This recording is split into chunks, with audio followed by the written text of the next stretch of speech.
Okay, you know what? Let me tell you something right now. People throw out all these complaints about Matt Canada. Oh, he's predictable. This is my favorite one. Oh, he's so predictable. I've heard you say that, right? Predictable, right? Let me tell you something. We got time. When I played for the Steelers, every Wednesday morning I'd come into the defensive line meeting room. Mitch would have a document on our desk. We'd open it up. It was a scouting report. Jacksonville Jaguars. They in the last 3-game breakdown, they would come out near eye.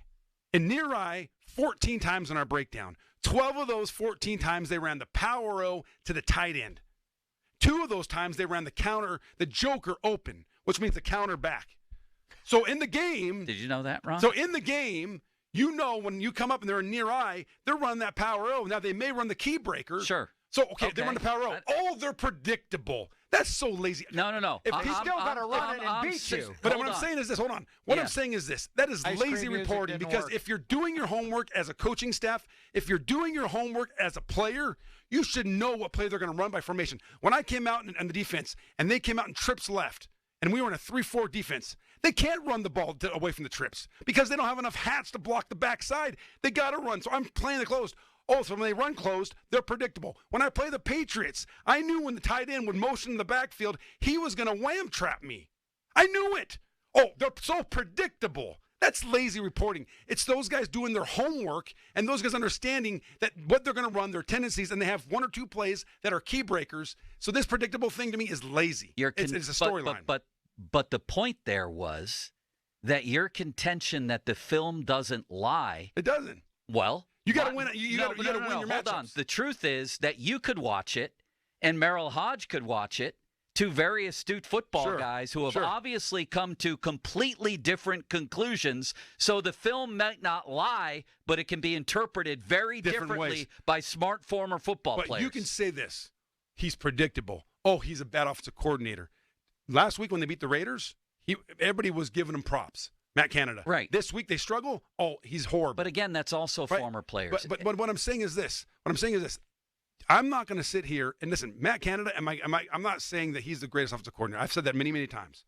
But what I'm saying is this, Sarkey, is that when you start being critical of offensive coordinator, when the guys are open, 4th and 1, they came out in shotgun. It wasn't the best call. I wish they would have lined up and pounded and ran a little trap play to Najee, a quick hit and play that give him some yards, give him the first down. Yeah. But the reality was, I don't know how many times I sat in that meeting room. Coach LeBeau, the great Hall of Fame coach, would say, you know what, guys? I put you in a tough situation. I made a bad call there. Thanks for bailing me out. Or, man, you know what? That touchdown's on me. I put you in a bad situation, made a bad call there, right?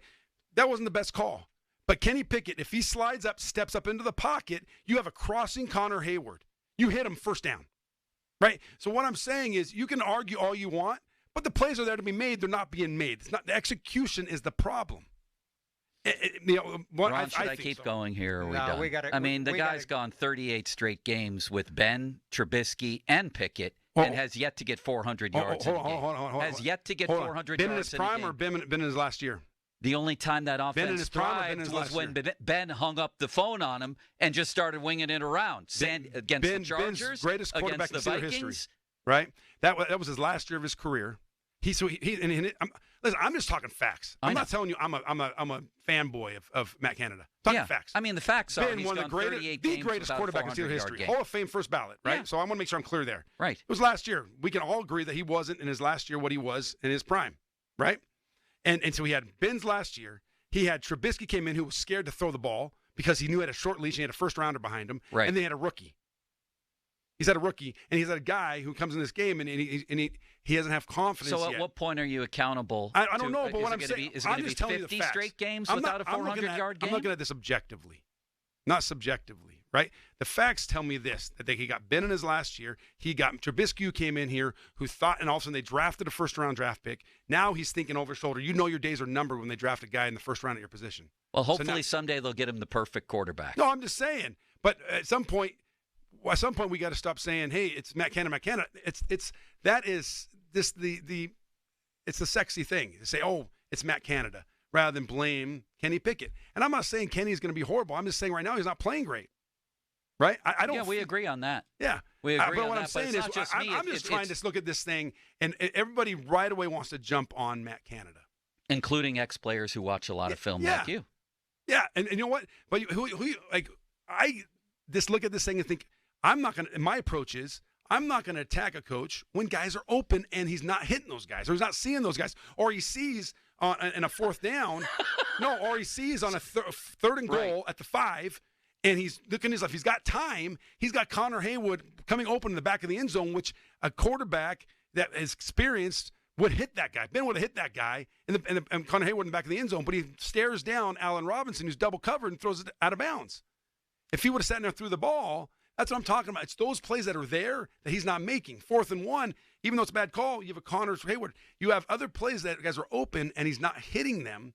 So do I think that Matt Canada is the greatest? No, but I do not think that it's the bullseyes on him.